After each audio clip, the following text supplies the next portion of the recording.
Breaking news కాసేపట్లో MP Mithun Reddy మధ్యంతర బెయిల్పై విచారణ జరగనుంది. మిథున్ రెడ్డి తరపు వాదనలో విజయవాడ ఏసీబీ కోర్టు విననుంది.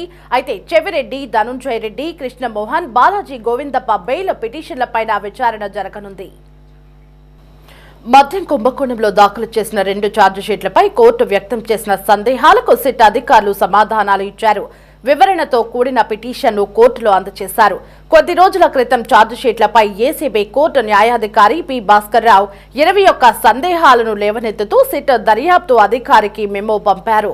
కాగా ఉపరాష్ట్రపతి ఎన్నికల్లో ఓటు వేయడానికి మధ్యంతర బెయిల్, మద్యం కేసులో రెగ్యులర్ బెయిల్ ఇవ్వాలని ఎంపీ మిథున్ రెడ్డి దాఖలు చేసిన 2 పిటిషన్లపై మంగళవారం జరగాల్సిన విచారణను కోర్టు ఇవాళ్టికి వాయిదా వేసింది.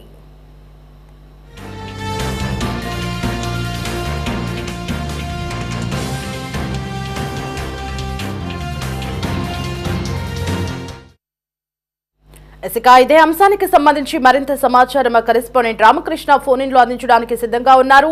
రామకృష్ణ, ఎంపీ మిథున్ రెడ్డి దాఖలు చేసినటువంటి 2 మధ్యంతర బెయిల్ పిటిషన్లపై కోర్టు ఈ రోజు విచారణ జరపనున్నట్లుగా తెలుస్తోంది. అప్డేట్స్ ఏంటి? దేవి, మద్యం కుంభకోణం కేసులో ఎంపీ మిథున్ రెడ్డి ఇప్పటికే అరెస్ట్ అయ్యి రాజమండ్రి సెంట్రల్ జైల్లో ఉన్నారు. ఆయన తనకు బెయిల్ కావాలంటే కూడా మధ్యంతర బెయిల్ దాఖలు చేసుకోవడం జరిగింది. ఈ నేపథ్యంలో దీనికి సంబంధించి ఈ రోజు బెయిల్ పిటిషన్ మీద విచారణ జరగబోతోంది. మిథున్ రెడ్డి తరపున న్యాయవాదులను విజయవాడ ఏసీబీ కోర్టు వాళ్ళ యొక్క వాదనలు వినబోతోంది. అలాగే చెవిరెడ్డి, ధనంజయ రెడ్డి, కృష్ణమోహన్, అలాగే బాలాజీ గోవిందప్ప బెయిల్ పిటిషన్ మీద కూడా ఇవాళ విచారణ జరగబోతోంది. మద్యం కుంభకోణం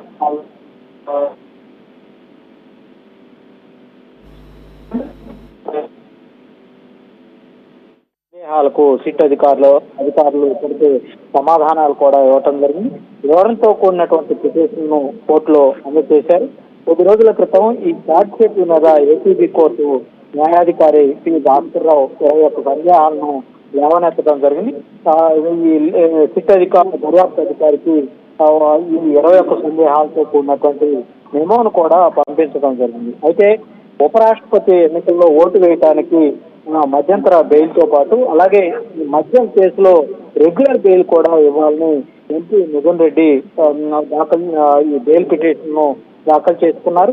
ఈ 2 బెయిల్ పిటిషన్లు, ఒకవైపు ఉపరాష్ట్రపతి ఎన్నికల్లో ఓటు వేయడానికి మధ్యంతర బెయిల్, అలాగే మద్యం కేసులో రెగ్యులర్ బెయిల్, ఈ 2 బెయిల్ పిటిషన్ల మీద ఈరోజు కోర్టులో విచారణ అయితే జరగబోతా ఉంది.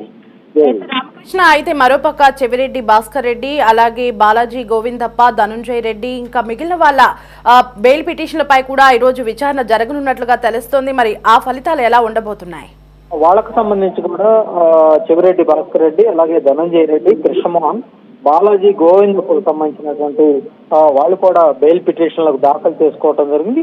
వాళ్ళ యొక్క బెయిల్ పిటిషన్ మీద కూడా ఇవాళ విచారణ జరగబోతా ఉంది. దానికి సంబంధించి పూర్తి స్థాయి వాదనలు విన్న తర్వాత బెయిల్ మంజూరు చేయాలా వద్దా అనేది పూర్తిగా కోర్టు నిర్ణయం తీసుకోబోతా ఉంది. Right Ramakrishna, thanks for the updates.